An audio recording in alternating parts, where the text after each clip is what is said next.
Bonjour à tous, bienvenue sur Fréquence Populaire et nous sommes ravis de recevoir Jacques Sapir que vous avez beaucoup apprécié évidemment sur Fréquence Populaire mais dans d'autres médias et vous avez beaucoup apprécié ses articles récents sur pop.media, notre portail numérique. Vous pouvez vous abonner et tout est gratuit, vous avez juste à renseigner un email sur ces articles sur bien les conséquences possibles de la guerre en Iran. Alors, Jacques, bonjour, merci, Bonjour à toi. merci d'être là, puis merci pour ces articles qui ont été très, très appréciés. Il y en a eu un dès le début, hein, disons une semaine après le début du conflit, et puis il y a eu un update, comme on dit en anglais, une mise à jour en fonction de l'extension du conflit, et c'est de ça dont on va parler principalement avec toi. Mais on est aussi content de te recevoir parce que tu nous reviens de Moscou où tu as Oui, tout à fait. enseigné et où tu es allé glaner des informations qui sont bien utiles pour comprendre ce qu'il se passe. Ça s'est bien passé à Moscou? Alors oui, ça s'est très bien passé. Et au-delà de mes cours, bon, c'est une autre histoire qui se sont très bien passés d'ailleurs. J'ai eu l'occasion de faire une conférence sur la base d'ailleurs du deuxième papier que je vous avais donné à Front Populaire Média devant le Haut Collège d'économie avec 85 participants, des gens du ministère des Affaires étrangères, du ministère de l'économie. Bon, ça a été une grosse conférence. J'ai aussi vu 2 jours de suite, le, le mardi et le vendredi, j'ai vu des gens de l'Institut de prévision. Et ça, c'était très important parce qu'il s'agissait d'une certaine manière, de mettre à jour le modèle que nous utilisons pour prévoir justement les conséquences à long terme, à moyen et long terme de la crise. Et puis, j'ai eu toute une série d'autres réunions le jeudi, y compris d'ailleurs des réunions avec des semi-officiels et des officiels. Voilà. Donc là, je ne vais pas trop développer là-dessus. Et toutes ont été extrêmement intéressantes. Je garde la conclusion d'une de ces réunions avec un de mes vieux collègues, Alexandre Nekipelov, qui d'ailleurs est le directeur de l'école d'économie de Moscou, où j'ai donné mes cours, et qui a conclu Nous une avions discussion. interviewé grâce à Oui, toi, tout il à y a fait, 1 an et demi maintenant. tout à fait. Et alors, il a conclu une discussion de plus de 2 heures sur la situation mondiale par nous allons vivre des temps intéressants au sens chinois. Vous savez, les Chinois disent à leurs ennemis je te souhaite de vivre des temps intéressants. Ben oui, voilà, nous allons vivre des temps intéressants. Puis il a ajouté mais moi je préfère les vivre assis sur une grosse bulle de gaz et une grosse bulle de pétrole. Ce qui dit tout de la situation.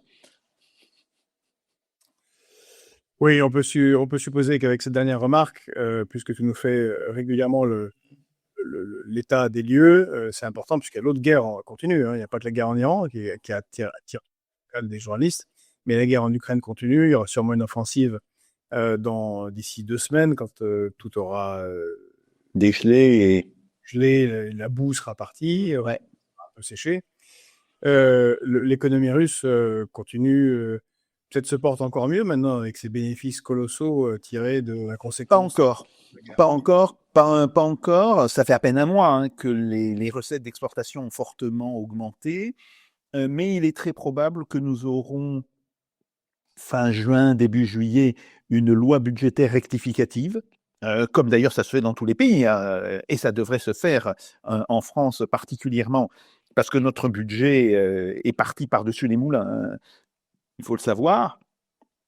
Bon, on aura une loi rectificative et là, très probablement, plus de dépenses pour l'économie et peut-être plus de dépenses pour le social. Ça reste à voir. En tous les cas, ce qui est sûr, c'est qu'ils ne feront pas 3,6% du PIB de déficit budgétaire. Ça, on peut déjà oublier. Hein. Ils seront très probablement à l'équilibre, voire, comme je le prévoyais, avec un excédent de 2 voire de 3%. Bon, et donc toute la question, c'est de savoir qu'est-ce qu'ils vont faire de cet excédent. Bon, euh, donc voilà, et il y a eu plusieurs discussions sur ce point, avec d'ailleurs des points de vue assez divergents. On sent qu'il y a un vrai débat chez eux, y compris un débat sur l'indépendance de la Banque centrale. Et il faut savoir que le parti du président, Russie Unie, a déposé un projet de loi supprimant cette indépendance. Donc voilà, alors certains m'ont dit oui, mais tout ça, vous savez, vous connaissez nos députés, ça va se régler à l'amiable. Bon, et d'autres ont dit non, c'est un problème sérieux et il faudra à un moment donné trancher, en sachant que cette proposition immédiatement a reçu le soutien des députés communistes et des députés du LDPR, donc qui est un parti d'extrême droite, très nationaliste, mais qui sur ce point se retrouve sur des positions communes avec les communistes et avec une partie seulement de Russie unie. Donc voilà, c'est un petit peu ça la situation. Ce qui serait un basculement de la Banque centrale sous contrôle politique. Oui, officiellement.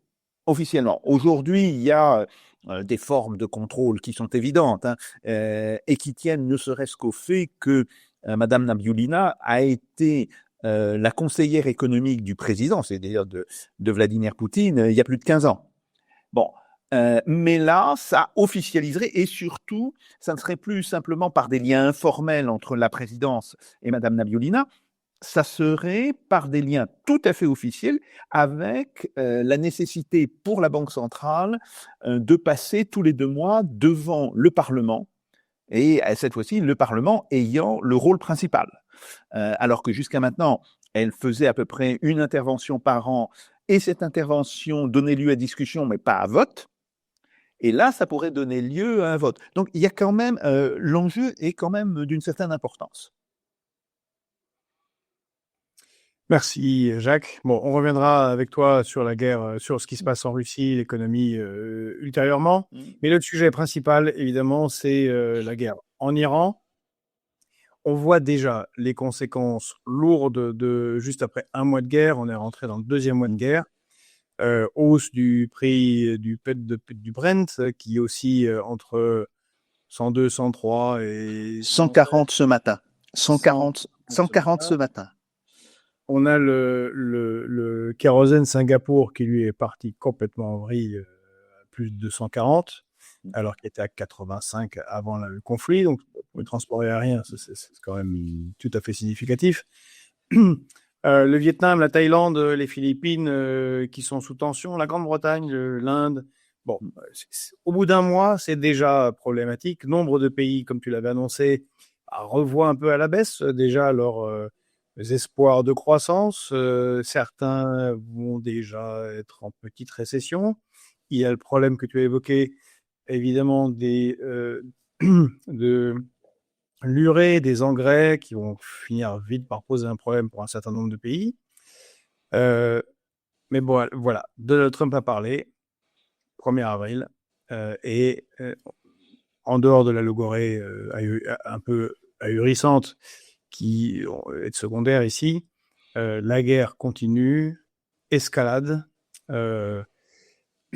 et les Iraniens, visiblement, sont toujours tout autant capables de continuer à s'aborder les industries, les entreprises dans le Golfe.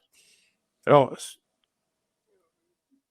à quoi on peut s'attendre si le conflit s'intensifie pour l'économie mondiale, cher Jacques? Imaginons un scénario, la guerre continue encore 2-3 mois avec des destructions multiples des capacités de production d'hydrocarbures et en Iran et dans les pays du Golfe. Oui, c'est maintenant l'hypothèse la plus probable. D'autant plus que cette nuit, Peter Hegseth, qui évidemment l'a fait à la demande de Trump, a démissionné 3 des plus importants généraux de l'armée américaine. Le chef d'état-major, le chef d'état-major de l'armée de terre, et un autre officier supérieur qui, je crois, dirigeait la partie CENTCOM, la partie commandement central, donc celle qui s'occupe du Moyen-Orient. Bon. Donc, ça veut dire effectivement, que Trump veut effectivement prendre pied dans le Golfe, la vieille expression américaine, put boots on the ground, et c'est vers ça qu'on s'oriente. et qu'il élimine tous les généraux qui s'opposaient à cela parce qu'ils avaient quelques doutes sur la capacité américaine de le faire. Bon. Donc, on est dans cette situation, et évidemment, d'un point de vue économique, les conséquences sont déjà graves à l'heure d'aujourd'hui. Elles le seraient, le cas échéant, bien plus si on avait 3 mois de guerre. Alors, je reprends un petit peu ce que je dis, parce que chaque fois, je suis en train de mettre à jour mes chiffres, et malheureusement pas dans le bon sens. Premier point, il y a évidemment un choc énergétique. Je passe mon temps à dire que la crise ne sera pas qu'énergétique et que la partie non énergétique de la crise sera en fait plus importante que la partie énergétique. Mais il faut reconnaître qu'il y a quand même un choc énergétique majeur. Choc énergétique qui se traduit par maintenant des pénuries. Hein. C'est pas simplement des hausses de coûts, il y a des pénuries absolues parce que la Russie n'a pas les moyens de compenser à elle seule l'ensemble du déficit pétrolier. Un déficit pétrolier qui se monte actuellement autour de 11 milliards de barils jour. Voilà. C'est-à-dire à peu près 20 à 22% de la production journalière sur la planète. Donc oui, c'est un problème extrêmement important. À ce problème vient s'ajouter quelque chose que généralement les experts ne voient pas, c'est le manque de bateaux de transport. Pourquoi ?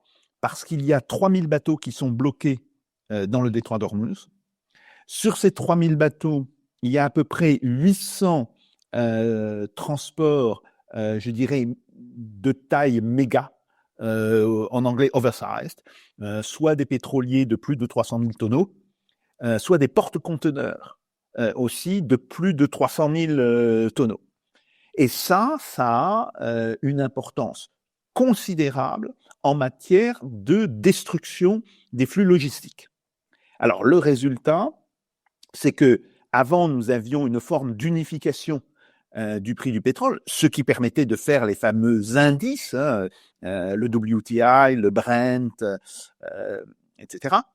Et là, désormais, elles continuent à calculer ces indices, mais ils n'ont plus tellement de réalité, et on est pratiquement sur des prix bilatéraux, qui concernent l'Inde, la Chine, la Corée, les Philippines, etc., ou dans le bassin atlantique, la France, les États-Unis, etc. Là, ce que l'on voit, c'est d'une part la montée générale des prix. Et comme je te l'ai dit, ce matin, le Brent était à $141. C'est-à-dire pratiquement au plus haut niveau qu'il avait atteint lors de la crise de 2008. Hein, la fameuse crise des subprimes, au moment où Lehman Brothers fait faillite, il y a une très forte hausse spéculative en réalité, parce qu'il n'y avait pas de destruction de l'offre, c'était purement de la spéculation qui amène le dollar, le baril de Brent à $141.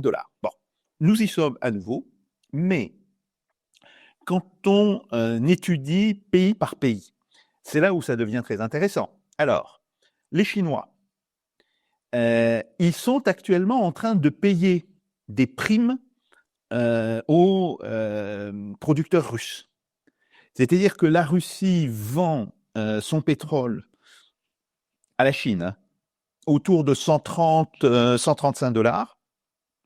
Et là-dessus, les Chinois payent une surprime de $6 pour être sûrs d'être approvisionnés en pétrole. Les Indiens tentent de faire la même chose, mais ils ont moins de moyens, donc ils sont obligés de payer plus cher. Ils payent à peu près 8 à 9 dollars de surprime, et là, les prix, en comptant les surprimes, dépassent les $150. Les Philippins, les pauvres, qui sont obligés de prendre ce qui reste et qui ne bénéficient pas de bonnes relations politiques avec la Russie, ont payé le Sokol de Russie, le pétrole qui est produit en Extrême-Orient en Russie, à plus de $178 le baril. 178. Bien. Les Coréens sont actuellement au-dessus de 150, et il négocie d'ailleurs un immense accord avec la Russie sur le thème, bon, les sanctions, on n'en parle plus, vous nous approvisionnez en pétrole, en nafta, en engrais, enfin, en tout, et puis nous, on va vous vendre de la haute technologie. Bon. Ce qui dit d'ailleurs beaucoup de choses sur la situation et sur le fait que, et je le rappelle, je l'avais dit déjà dans une précédente émission, que les Coréens ont très peu apprécié la décision prise par Trump de retirer des armes de Corée du Sud pour les envoyer au Moyen-Orient. C'est quelque chose qui les a profondément ulcérés. Même pas vexés, mais c'est ulcéré. Les Chinois, en particulier des systèmes. voilà, des FENAPSAD. Voilà. Les Chinois jouent la partition indienne face aux Japonais, c'est-à-dire qu'ils sont en train de revendre une partie du gaz naturel liquéfié, parce que les Russes vendent à la Chine à la fois du gaz sous forme gazeuse, ça c'est le gazoduc puissance de Sibérie numéro 1, et puis ils vendent aussi du gaz naturel liquéfié. Et là, les Chinois font la chose suivante. En fait, les navires russes déchargent le gaz liquéfié dans le port de Dairen, tout à fait au nord de la Chine. C'est l'ancien port Arthur, hein, je le dis pour les amateurs d'histoire. Bon, et ils repartent immédiatement par la route polaire se recharger au Yamal. Et les Japonais vendent, les Chinois vendent du gaz chinois aux Japonais. C'est du gaz russe. Sauf qu'ils le vendent 1,5 fois le prix qu'ils l'ont payé. Bon, les Japonais commencent à trouver que quelque part, Confucius a bon dos, ils se sont fait un petit peu arnaquer, et donc ils vont rouvrir des négociations directement avec la Russie. Sur le Point, on a même entendu des gens au Japon parler de signature d'un traité de paix. Exactement. Et même reconnaître des Kourils. Enfin, voilà. C'est considérant. Voilà, ils sont prêts à beaucoup de choses pour obtenir du pétrole. Bien. Je rappelle que c'était sur la question du pétrole que la guerre entre les États-Unis et le Japon s'était déclarée. Hein. C'est parce que les États-Unis avaient bloqué les avoirs japonais et empêché les Japonais d'acheter du pétrole que les Japonais ont attaqué les États-Unis. Bon, là, heureusement, on n'en est plus là et ils préfèrent négocier. Et les Russes sont pas contre une grande négociation. Maintenant, ils mettront leur prix. Bien. L'Inde, en dépit de ce que lui vend la Russie, commence à prévoir des rationnements. Les rationnements sont déjà en cours en Malaisie, aux Philippines et au Vietnam. Donc voilà, on a une situation qui est extrêmement tendue. Et comme je l'ai dit, dans cette situation, le pétrole, il est un petit peu à la tête du client. Bon, t'es copain avec moi, bon, je vais te le faire un petit peu moins cher. Ah bon, mais t'en as vraiment besoin? Ben là, tu vas payer des primes. On est dans une situation qui, en réalité, est assez malsaine. Hein. Il faut pas se le cacher. Bien. Dans le bassin atlantique, avec un certain retard, cette situation est en train de se révéler. La Grande-Bretagne a reçu ce matin la dernière cargaison de kérosène venant du Golfe. Et ils n'ont plus de contrat de kérosène. Qu'est-ce qu'ils vont faire? En acheter aux États-Unis? Oui, les États-Unis leur feront payer très cher, mais surtout, il y a un autre problème. On commence à parler aux États-Unis d'un risque d'une interdiction des exportations. Pourquoi? Parce que Trump, il a commencé à hurler en voyant le prix du pétrole monter.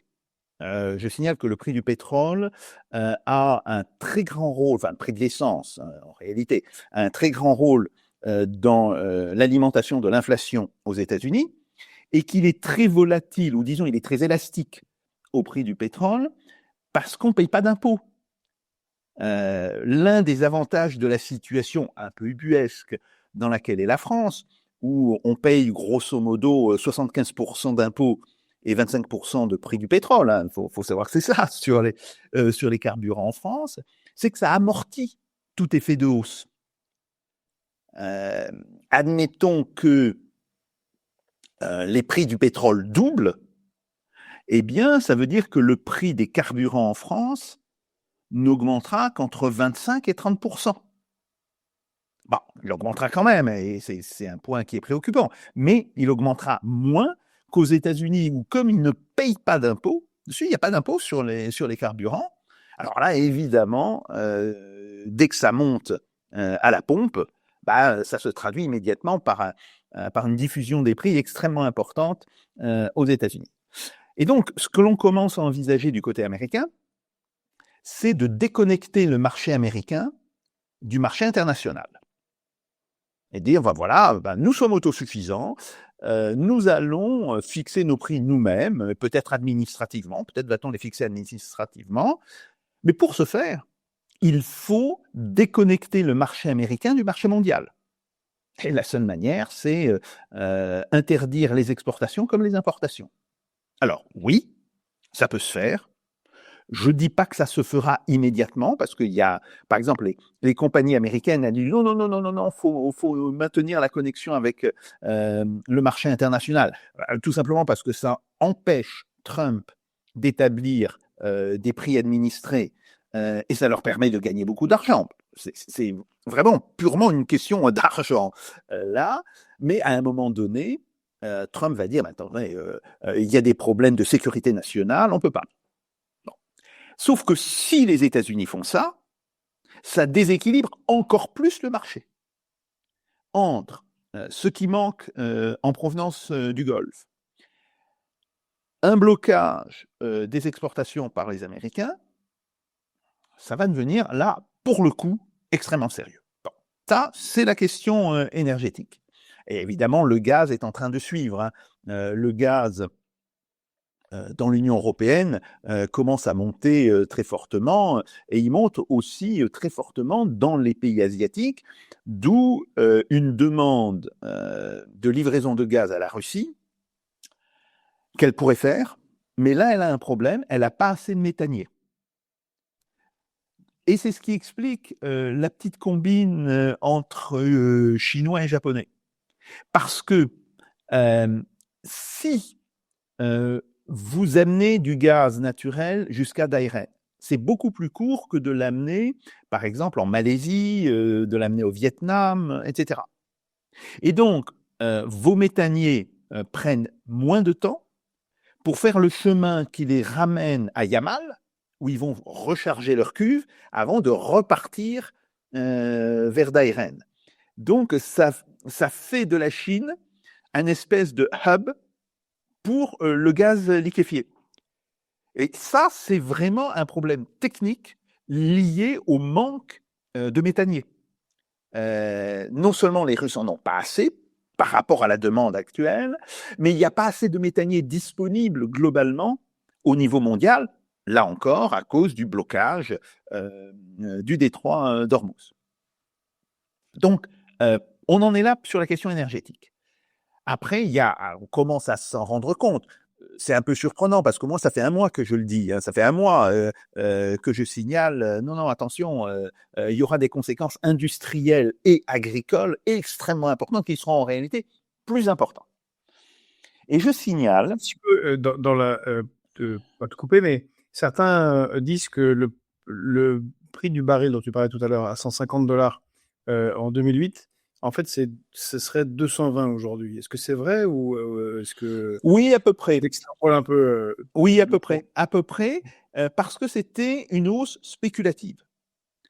En fait, à l'époque, les banques, les sociétés financières, les sociétés d'assurance n'avaient plus du tout confiance dans le dollar, pensaient que le dollar pouvait devenir extrêmement erratique dans son taux de change. Et donc, tous ces gens-là achetaient du pétrole, non pas pour l'utiliser, mais pour l'utiliser comme réserve de valeur. Et on avait des dizaines et des dizaines, peut-être des centaines de pétroliers chargés, cuves à bloc, qui étaient à l'ancre devant le port de Houston ou devant d'autres ports. Et les banques, quand elles voulaient de l'argent, elles disaient « Ok, vous vendez telle cargaison et tout. » Bien. Et on n'est plus du tout dans cette situation-là. Là, on n'est plus du tout dans une situation où on stocke le pétrole. Au contraire, on court après la dernière goutte de pétrole. C'est une situation qui est complètement différente. Bien. Alors, un point.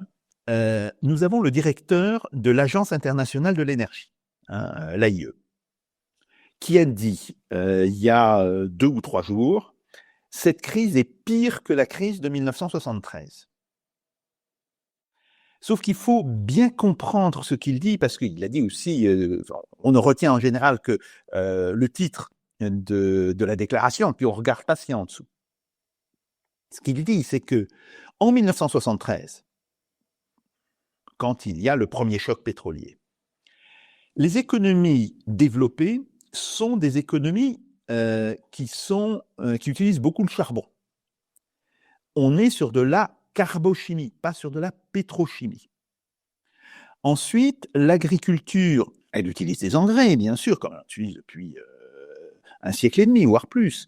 Mais ce sont des engrais qui, soit sont des engrais plus ou moins naturels, par exemple, la merde d'oiseaux, le guano. Hein, si on se rappelle ce qui arrive au capitaine Haddock dans le Temple du Soleil. Bien. Et ils utilisaient aussi des engrais qui étaient faits à base de charbon.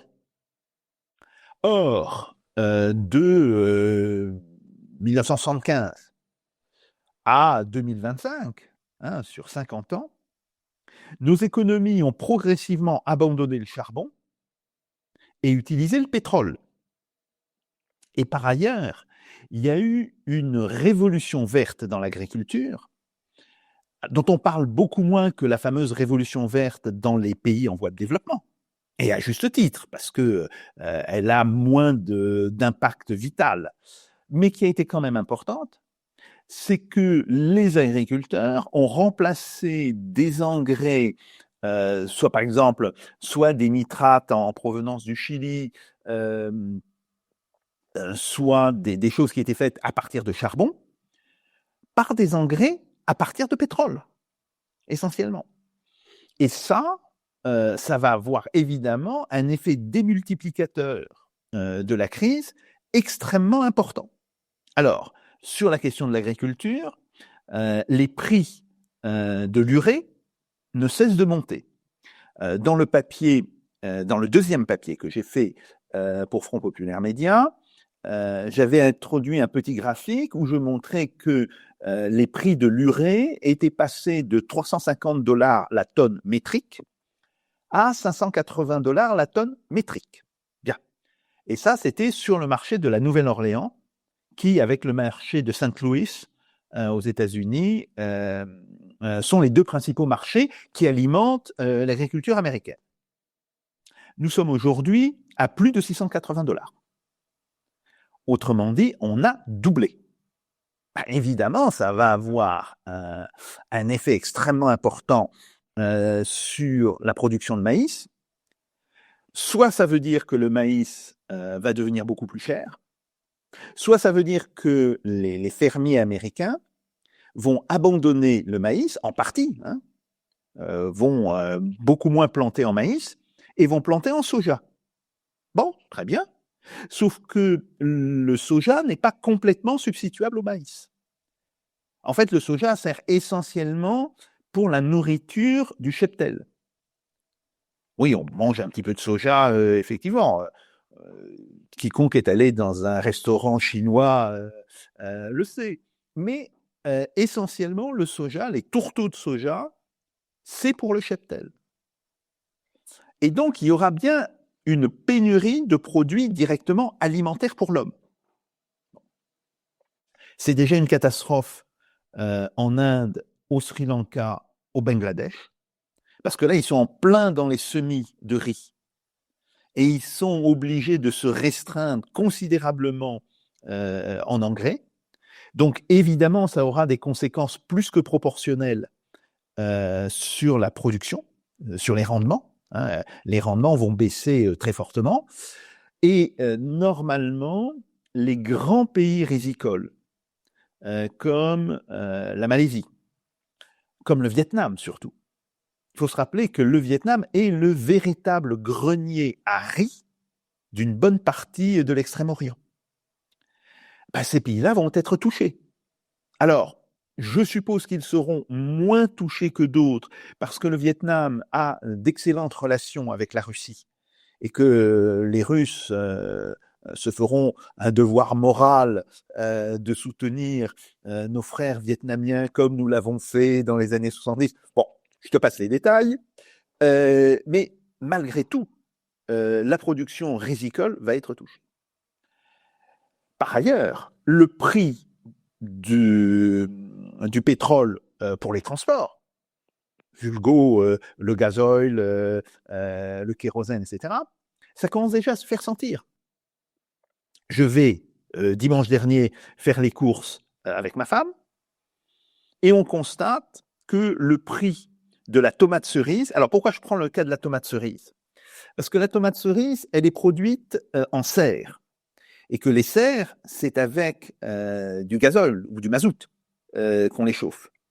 Eh ben, les prix des tomates cerises avaient augmenté de pratiquement 40%. Donc, problème.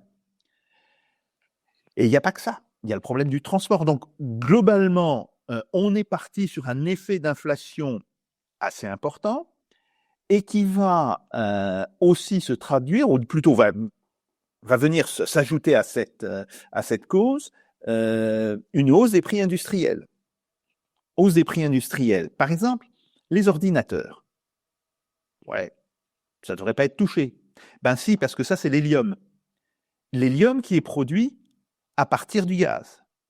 Et le Qatar, dont la production gazière est à zéro, faut le rappeler, depuis les tirs des Iraniens, qui eux-mêmes répondaient aux tirs des Américains sur South Pars. Bon. Le Qatar produisait à partir du gaz à peu près un tiers de la production mondiale d'hélium. Un tiers. Alors là aussi, les Russes vont venir à la rescousse. Et là, c'est peut-être plus facile pour eux parce que, d'abord, ils ont de grandes capacités de production d'hélium. Et l'hélium qui est très cher, ça ne circule pas en volume important. Donc, un bateau d'hélium représente une cargaison très, très, très importante. Évidemment, très chère. Bon. Donc, mardi, je passe chez mon revendeur de produits informatiques et je constate que tous les produits Apple, c'est vrai, je suis un fanatique d'Apple, mais ça c'est un autre problème. Bon, tous les produits Apple, les ordinateurs. Personne n'est pas très... Voilà, exactement. Les ordinateurs, les tablettes, les téléphones ont pris à peu près 10%. C'est quand même assez rapide, mais ça se comprend quand on sait que les sociétés ont des stocks très courts et immédiatement ça renvoie à la production. Si le coût de production a fortement augmenté, ben il est normal que ça se traduise très vite sur les coûts à la distribution. Donc, problème. Donc, on a la question de l'agriculture avec les engrais, la question de l'électronique, mais on a aussi la question de l'aluminium. Le Golfe représentait à peu près 20 à 24, ça dépend des opérateurs, ce qu'ils disent, 20 à 24% de la production mondiale d'aluminium. Il y a donc une vraie pénurie. Le résultat, c'est que les États-Unis et l'Union européenne, toute honte bue par rapport aux sanctions, sont en train de négocier un énorme contrat auprès de la société russe Rusal, qui dit de l'aluminium, mais on en a plein. Vous le voulez, pas de problème. Sauf qu'il faudra payer. Et on revient toujours à la même chose. Et puis, prends une voiture. Alors, si elle est électrique, elle a besoin d'hélium pour sa batterie. Ah, c'est embêtant. Parce que c'est avec de l'hélium qu'on stabilise, qu'on crée un environnement neutre à l'intérieur de la batterie. Mais il n'y a pas que ça. L'intérieur d'une automobile, c'est rempli de matière plastique. Bah, il n'y a plus de pétrole, il n'y a plus de plastique. Même chose d'ailleurs pour l'agriculture.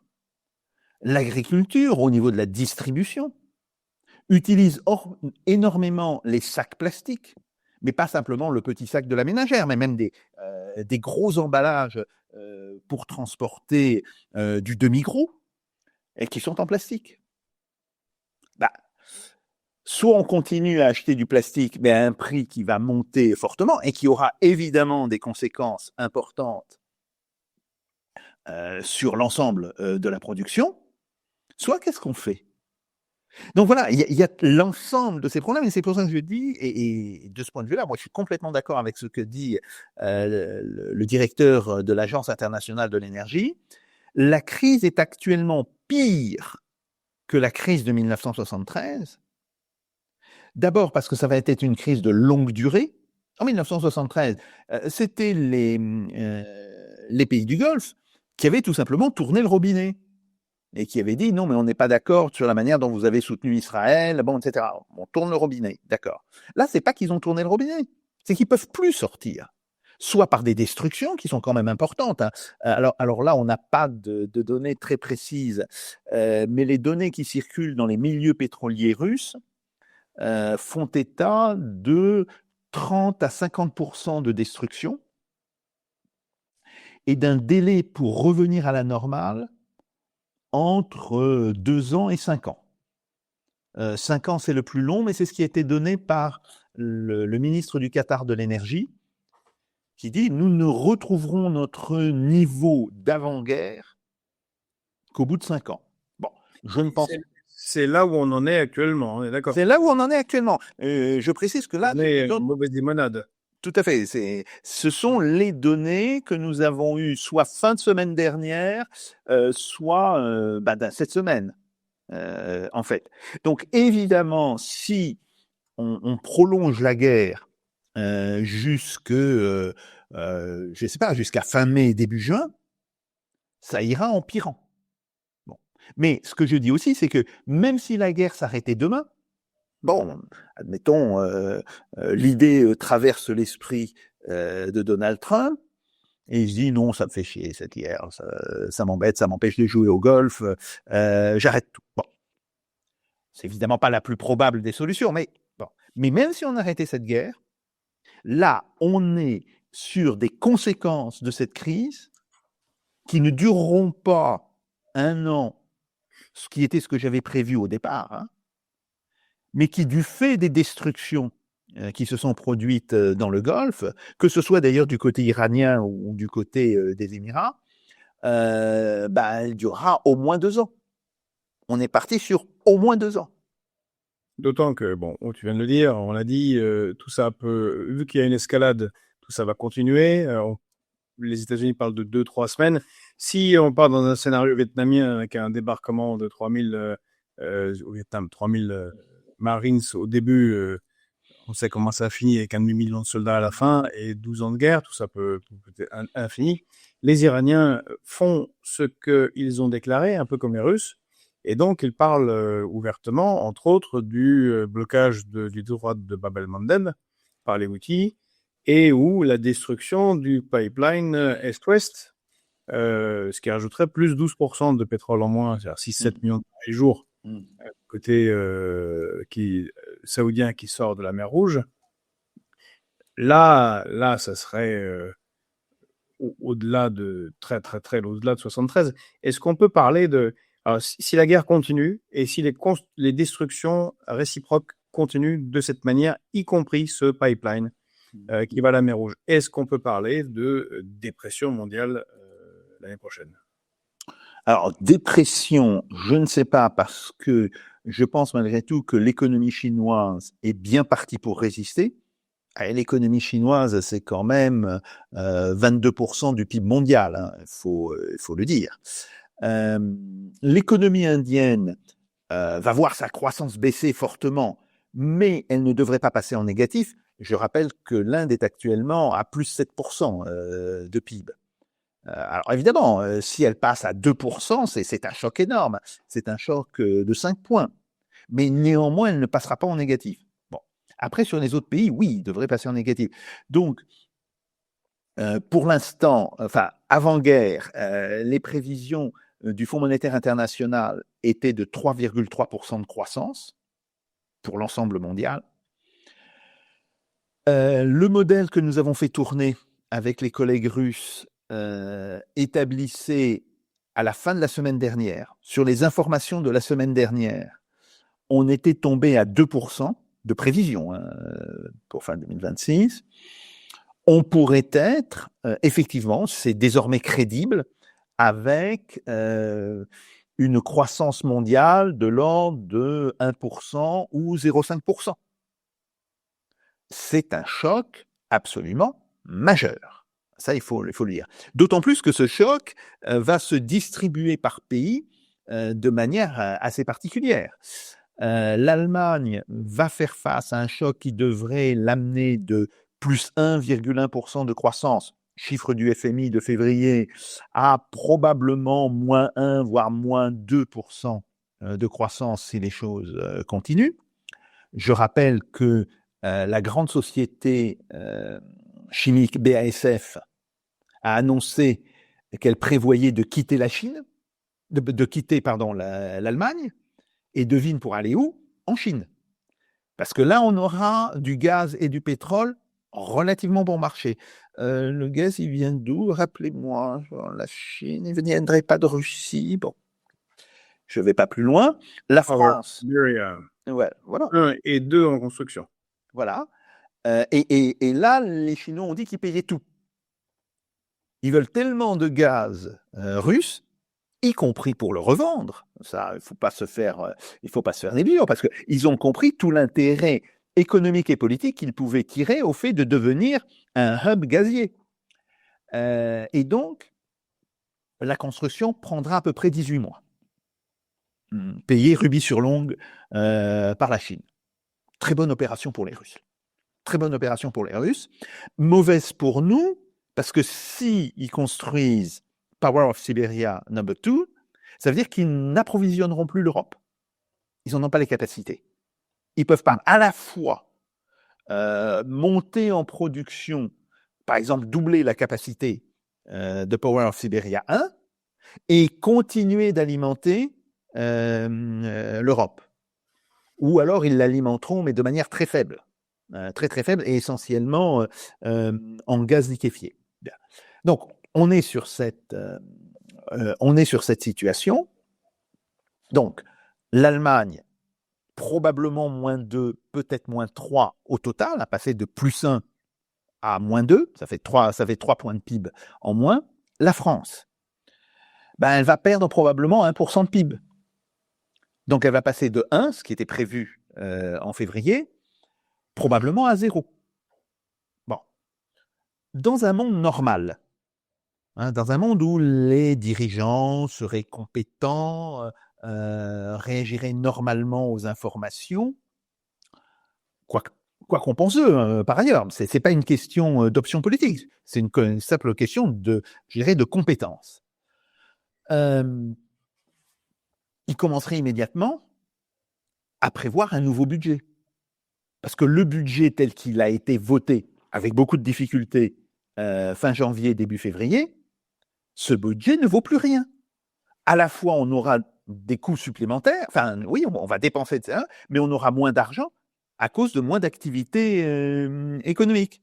Sauf que j'ai parlé avec quelques personnes du ministère des Finances lundi dernier, à mon retour de Moscou, et ils m'ont dit « Ah, monsieur Sapir, avec toute la difficulté qu'on a eu à faire passer le budget, ah non, vous voulez pas qu'on recommence maintenant ?»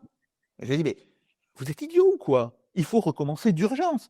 Sinon, on va se retrouver avec un déficit qui ne sera pas de 5%, mais qui sera probablement de 6%, peut-être plus. » Donc, on est bien dans une situation assez catastrophique. Et même parmi les parlementaires, il y en a très peu qui semblent avoir pris conscience. Je confirme. Alors là, on est en France dans déjà Trump est dans un univers parallèle, mais alors en France, on se demande, une discussion centrale, c'est est-ce que Rima Hassan a telle ou telle drogue dans son sac? Est-ce que Broutaillot ceci ou cela? En fait, c'est complètement délirant. Ça n'a aucune emprise sur le réel. Tout à fait. Le seul, et je dis pas ça par une quelconque sympathie politique, mais je signale, le seul député que j'ai entendu tenir des propos raisonnables, en tous les cas informés, ça a été hier soir sur BFM, quand Tanguy a été interrogé par les journalistes. Et lui, il a bien cité la totalité des conséquences. Bon, mais voilà, comme on dit, une hirondelle ne fait pas le printemps. Et donc, effectivement, il y a un gros problème en termes de compétences générales du personnel politique. Et ça va être d'autant plus grave que si on ne prend pas des mesures pour s'adapter à la nouvelle situation très vite, en fait, on devrait déjà les avoir prises. Je le dis comme je le pense, on aurait dû commencer à réagir au bout de 2 semaines, 3 semaines de guerre. Bon, mais admettons, ok, on a perdu 2 semaines, il faut commencer tout de suite à s'ajuster. Et comme visiblement on n'est pas prêt à le faire, ça veut dire qu'on va prendre des conséquences économiques très graves, et surtout avec une population qui est maintenue dans un espèce de cocon informationnel. Bon, on a dit, oui, d'accord, il va y avoir des petits problèmes énergétiques, ne vous en faites pas, on va compenser, etc. Mais ce n'est pas des petits problèmes énergétiques qu'on a devant nous, c'est malheureusement bien plus grave. Donc, tu parlais de ce budget rectificatif qu'il faudrait faire. Donc, on a bien compris. C'est pas dans rectificatif dans le même sens que le budget rectificatif russe qu'eux, ils vont faire un budget rectificatif. À la hausse. Donc, ça va être plus simple, hein, quand même. Oui. Ça, il a réflexion, c'est on pouvait pas partir en vacances, maintenant on peut partir 3 semaines à Marbella. Tout le monde est plus joyeux. Et nous, ça va être l'inverse. Alors que tout ça se passe et que visiblement la Russie reroute quasi définitivement son économie, en tout cas ses hydrocarbures, vers l'Asie. On a une commission européenne avec Kaja Kallas qui, elle, veut, donc chef de la diplomatie européenne, qui veulent mettre plus de pression sur les pétroliers russes et donc sur le pétrole russe. On a eu un raisonnement par la France à nouveau d'un pétrolier russe et Vladimir Poutine qui a menacé il y a 3 semaines, si je ne m'abuse, de dire, bon, écoutez, vous voulez plus de gaz en 2027, on peut vous régler ce problème tout de suite et que vous n'ayez plus de gaz du tout, ni méthanier, ni rien, parce que de toute façon, là-bas, j'en ai d'autres qui m'en achètent, qui en manquent. C'est quoi la conséquence? Imaginons que les Russes, bon. Puis en plus, il y a des Storm Shadow qui sont tombés sur Bryansk. Bon, ça peut agacer l'aide militaire européenne en Ukraine agace. Il se passe quoi si ils décident d'appuyer sur le bouton et de dire, bon, écoutez, vous en voulez pas, on vous en envoie plus? Eh ben, on se retrouve avec un problème pénurique du même ordre que celui qu'on avait en 2022. C'est très simple. Hein. Alors bien sûr, on va dire oui, mais on était beaucoup plus dépendant d'eux en 2022. C'est vrai. Mais ce qui se passe dans ce genre de situation, c'est est-ce qu'on peut substituer une offre manquante par une autre offre? Et en fait, en 2022, on le pouvait, en achetant du gaz aux États-Unis, du gaz de schiste, en achetant du gaz au Gabon, au Nigeria. Il y avait quand même d'autres pays hein, qui produisaient du gaz, etc. Bien. Aujourd'hui, on n'est plus dans une pénurie relative qui serait liée à une décision politique. On est dans une pénurie absolue. Et dans une pénurie absolue, la situation, évidemment, quand vous ne pouvez plus rerouter votre demande, eh bien, elle devient très compliquée. Il y a un homme politique, un dirigeant, qui l'a compris. Et il l'a compris déjà depuis à peu près 15 jours. C'est le Premier ministre belge. Là encore, c'est pas ma tasse de thé. Pas du tout. Mais lui, il raisonne logiquement. Et ce qu'il dit, c'est... Bart de Weber, voilà. C'est celui qui avait compris que la saisie des avoirs russes serait une catastrophe. Un suicide. Tout à fait. Bon. Et il fait la même chose sur la question de l'énergie. Qu'est-ce qu'il dit? Il dit, écoutez, Si on attend trop, ça sera le chacun pour soi en direction des Russes. Parce qu'il ne faut pas s'y tromper. Pour l'instant, on joue les fiers à bras, mais on sera beaucoup moins fiers dans un mois, voire dans un mois et demi. Je signale que désormais, nous avons reçu la dernière cargaison de kérosène pour l'aviation en Europe.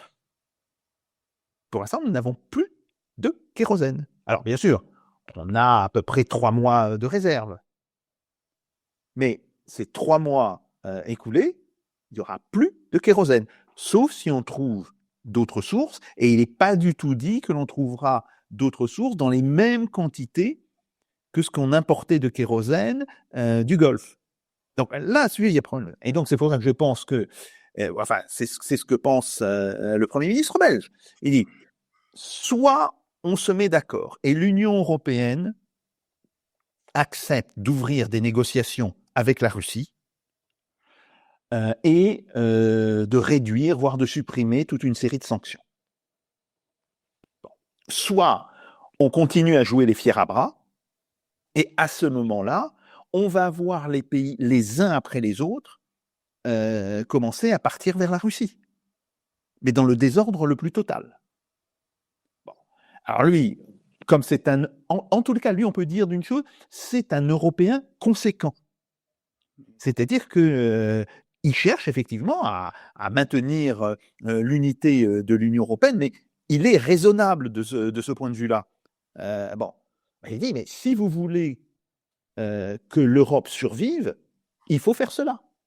Il faut aller voir les Russes. Tu sais très bien quelle est la conséquence politique, parce que dès lors que, soit en groupe, soit un par un, mais surtout en groupe, ils viennent voir Vladimir Poutine, enfin les Russes à Moscou, ils vont dire, bon, bien sûr, on peut vous aider, mais il va falloir...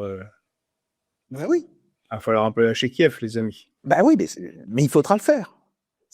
Le choix, c'est entériner une défaite. Dans les deux cas, là, on est vraiment dans et les États-Unis pour d'autres raisons, mais les Européens, là, sur l'aspect que tu abordes, sont dans une impasse stratégique. C'est-à-dire, soit ils concèdent une défaite en Ukraine totale et ils font les marchands de Calais à genoux en robe de bure avec les clés autour du cou, soit ils attendent une récession extrêmement sévère dans leur pays. Et par ailleurs, certainement, une partie des pays d'Europe se tourneront vers la Russie. C'est par ailleurs. Donc, de toutes les manières, l'Union européenne éclatera. Donc voilà, c'est ça le problème. Prenons par exemple un pays qui est un des plus européens, un des plus otaniens de tous, l'Italie.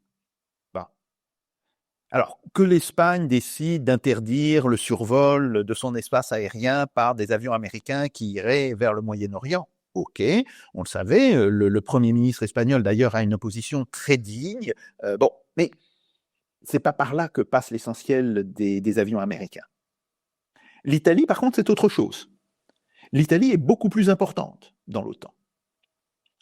Et jusqu'à maintenant, Madame Meloni, et puis traditionnellement, ça fait 60 ans, voire 70 ans que ça dure, l'Italie a toujours été un pays otanien, mais je dirais même super otanien. Qu'est-ce qu'ils viennent de faire ? Ils viennent tout simplement de dire « Ah non, non, non, les avions américains au-dessus de l'Italie, ça va pas. On interdit. » Alors, je veux bien qu'on rappelle la vieille tradition italienne de lâcher son allié qui est en train de perdre. Bon. Au début de la Première Guerre mondiale, ils sont plutôt pro-allemands. Et puis tout d'un coup, ils découvrent que l'entente, c'est tellement mieux. Bien. En 1943, ils ont badogliere. Je m'excuse, ça veut dire, en italien, c'est devenu une expression, foutre la merde. Bah, mais ils l'ont fait. Et ce qui fait qu'ils s'en sont pas si mal sortis de cette situation. Donc, les Italiens sont en réalité de grands réalistes. C'est pas des idéologues. C'est des gens qui vraiment sont des réalistes. Et en plus, ils ont l'expérience. Excuse-moi, ils ont 700 ans, 800 ans, puis même plus si on remonte à Rome. Bon, ils ont une vraie expérience de la diplomatie, mais c'est ce qu'ils sont en train de faire. Pourquoi? Parce que ce qui se passe dans le Golfe, c'est une perte de crédibilité énorme de la part des États-Unis. Il y a un papier qui vient de sortir du département universitaire où enseigne Mersheimer.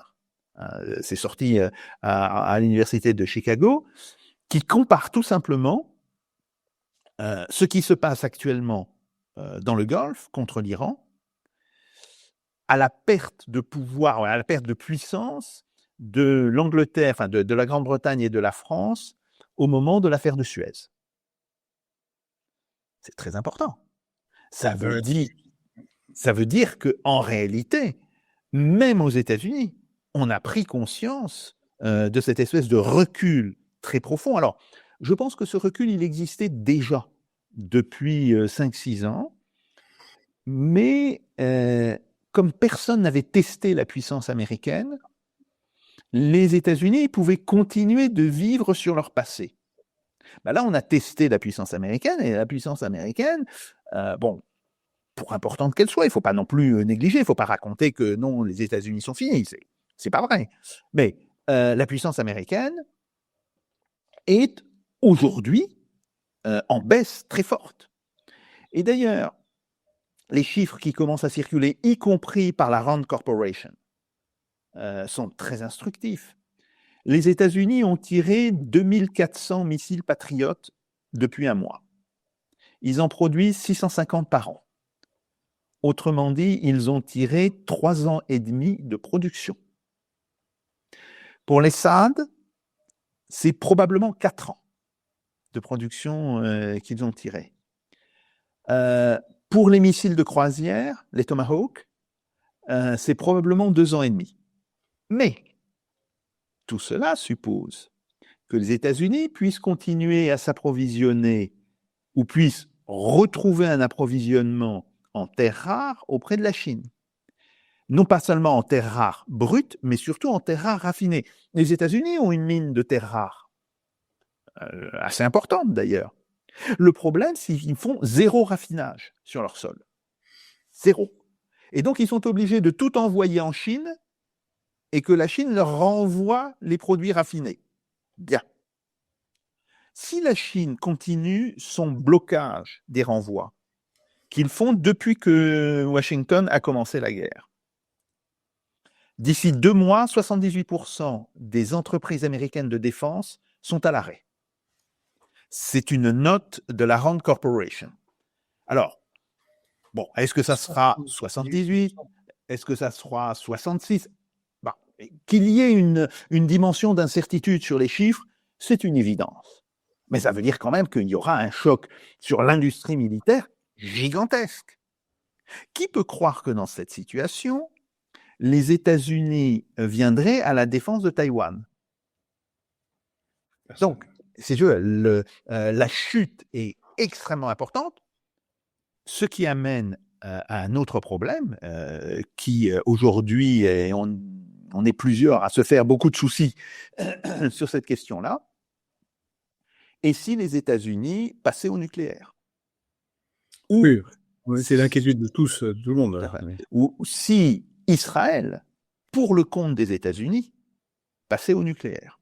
Donc voilà, nous en sommes là, et c'est une situation qui est extrêmement dégradée, avec des perspectives très négatives, mais qui est aussi extrêmement dangereuse. Si on peut garder encore 5 minutes, la question que je vais te poser finale rejoint ce que tu nous dis sur le rapport de la Rand, sur pas le rapport de la Rand, pardon, si le travail qui a été fait à l'université de Chicago où travaille Marsheimer, la géopolitique, de dire que c'est un peu une situation à la Suez pour les États-Unis, la Suez pour la France et la Grande-Bretagne. Bon, si on parle pas du nucléaire, mais imaginons une situation où les Américains n'y arrivent pas et bon, sont obligés de concéder une défaite d'une manière ou d'une autre, et que les Iraniens prévalent. Et donc, il y a retrait des bases de facto des Américains de leur base dans le Golfe et une mainmise définitive des Iraniens sur le détroit d'Ormuz. Est-ce que on ne sera pas là dans un basculement du pétrodollar au pétro-yuan, puisque les Iraniens maintenant exigent à payer les cargaisons en yuan. Est-ce qu'on n'est pas au bord, si les Iraniens gagnent, est-ce qu'on n'est pas au bord d'un retournement complet de l'économie mondiale? Et donc, bon, j'arrive pas, peut-être toi tu vois mieux, mais comme tout le monde détient des dollars et recycle tout ça dans la dette américaine, la chaîne de conséquences serait complètement ahurissante. Il faudra un nouvel ordre mondial économique, non? Oui, tout à fait. Tout à fait. Alors, bon, c'est une Vous avez hypothèse. 5 minutes. Oui, c'est une hypothèse extrême, mais c'est effectivement une hypothèse qu'on ne peut pas négliger. Et là, effectivement, ça accélérerait la chute du dollar.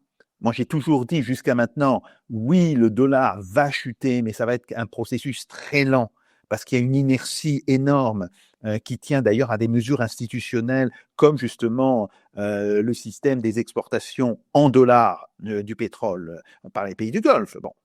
Bon, là, ça serait une chute extrêmement importante, mais même si on est dans une hypothèse intermédiaire, c'est-à-dire une forme de retour au statu quo d'avant-guerre, bon, les Iraniens ont sauvé leur tête, même au prix de destruction extrêmement importante, mais ils ont sauvé leur tête, donc d'une certaine manière, ils sont vainqueurs, hein. Ça c'est clair, mais les Américains ne sont pas complètement perdants.